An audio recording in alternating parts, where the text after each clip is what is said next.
Trek to Yomi is an extremely stylish game. This side-scrolling action title is displayed in black and white and is bathed in post-processing, with the aim of emulating Japanese samurai movies.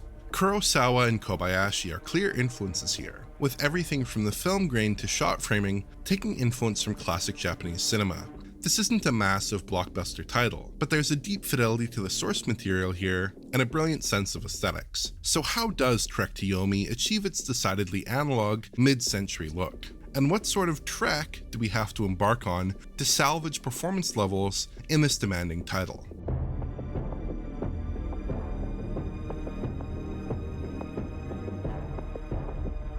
Trek to Yomi makes a strong first impression. The game is presented in black and white in letterbox format and is told entirely in Japanese, with English subtitles. There's an immediate sense that the developers have really tried to achieve something special here, so let's break down the various techniques that have been used. The first thing that stuck out to me is the camera work. Most of the game's cinematics use a mix of stationary shots and slower panning and moving shots, which is typical of early Japanese film. Everything feels very slow and deliberate. Camera framing takes a lot of inspiration from this work as well. A lot of care has been taken with shot composition, with carefully framed foreground, midfield, and background detail. The camera ends up being quite fundamental to the game itself, as the camera is actually semi-fixed during gameplay.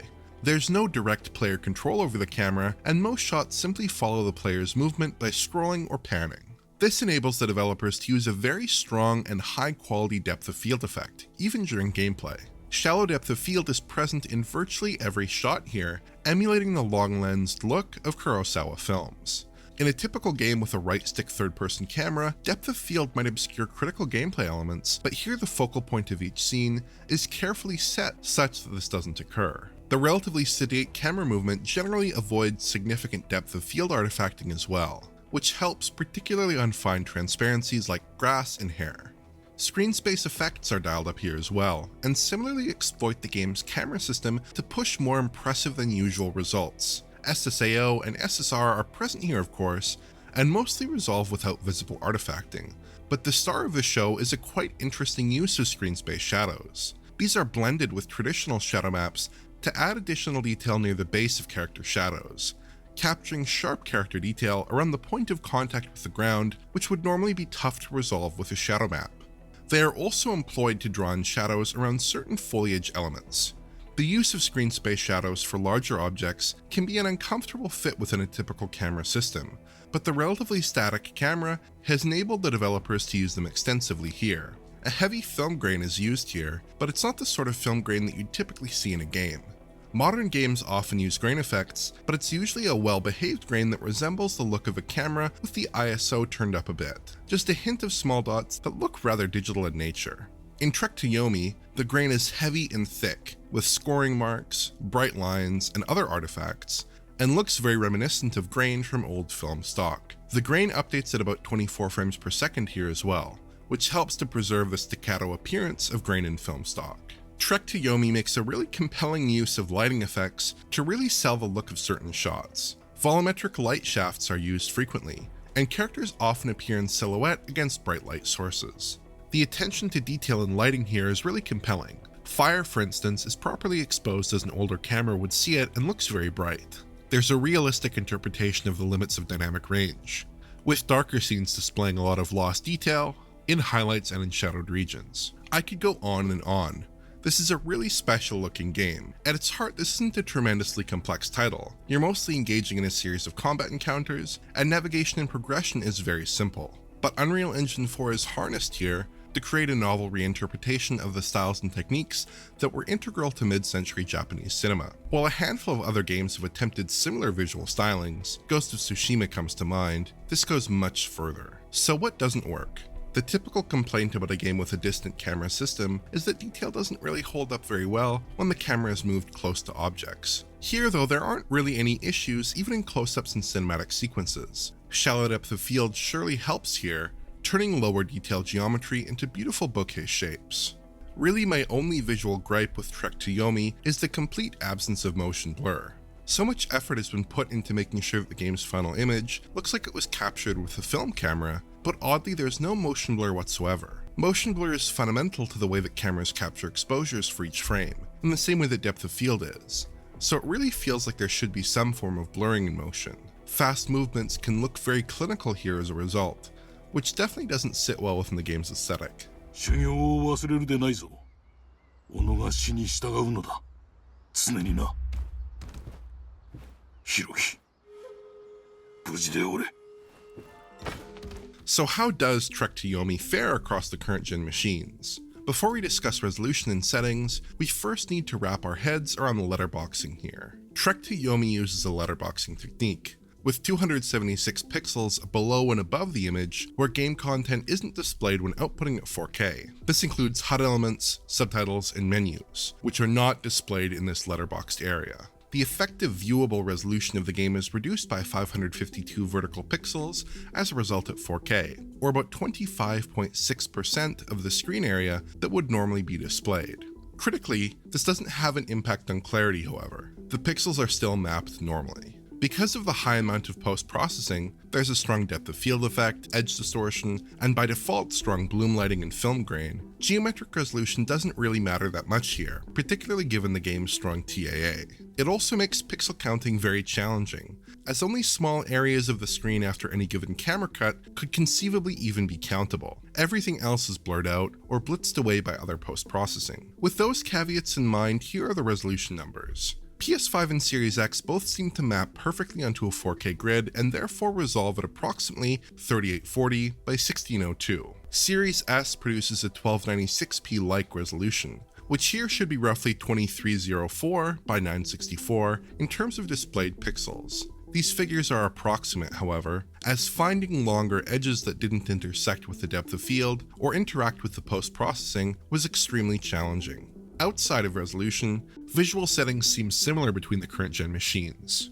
In practice, the consoles don't look hugely different. Trek to Yomi has an intentionally messy and hazy final image, so this isn't the sort of game that demands pinpoint precision. Side by side, there is a difference in clarity between the consoles, but the Series S is really flattered by the approach taken here.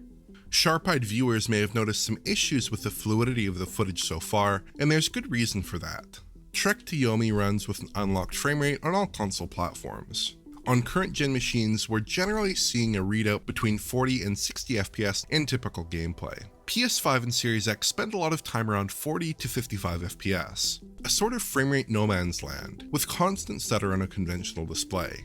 Series S, curiously, has a substantial framerate advantage, typically leading the more powerful machines by about 5 frames per second in matching footage. But none of the consoles feels particularly good to play, which is exacerbated by the constant lateral movement inherent to a side-scrolling camera. So yes, this is another game, like Elden Ring, that runs at a frankly unacceptable performance level even on the most powerful console hardware available. But we've got a variety of tricks up our sleeve to try to stabilize performance, and there are actually reasonable solutions here on each platform. Firstly, there are 2 visual options available in the settings menus that can give us a framerate boost. Disabling the bloom and grain filters claws back an additional 3 to 6 FPS of performance on current gen machines. This shot on Series X goes from 40 to 45 FPS with these settings disabled, for instance, at the cost of some of the game's atmosphere. This is a sort of unofficial performance mode that tangibly improves framerate. Most of the performance gain here seems to be coming from removing the bloom lighting effect.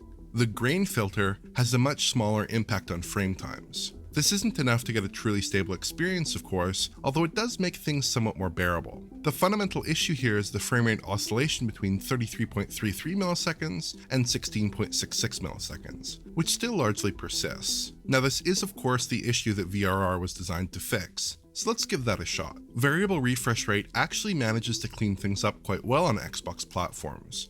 Trek to Yomi with all graphics options enabled gives us a typical framerate readout that usually falls well within the VRR window at 120Hz. In this off-screen footage, we can see that the game does generally stay in the 40 to 60 FPS range needed to keep VRR active.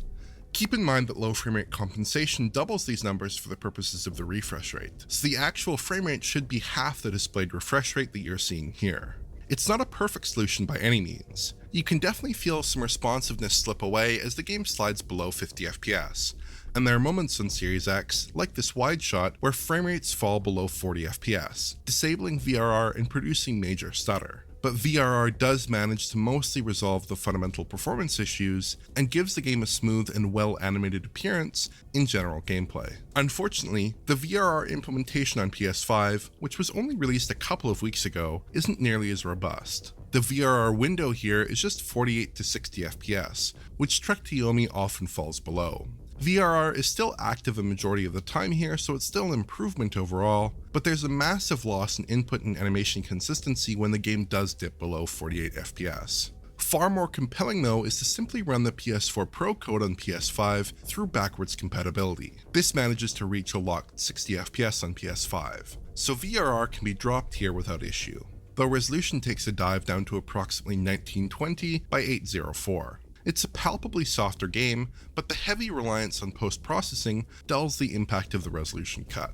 This is my preferred way to play the game on consoles. The steady 60 FPS provides the sort of consistency that you really want in a timing-based action game like this one. On the Xbox side of things, VRR does manage to salvage the frame rate and input issues for the most part on the native Xbox Series games, although you will need an appropriate display.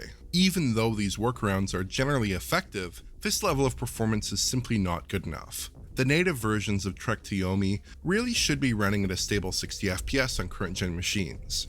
It's nice that there are ways that we can patch up performance ourselves, but the default version of a game on a standard display should provide a fundamentally sound experience, which we certainly aren't seeing here. A lower resolution target here would likely produce much better results, which becomes abundantly clear when you look at the PS4 version running on PS5, or indeed the native Series S version. Better performance is very much achievable here, but unfortunately, the developers have targeted settings that are simply too aggressive.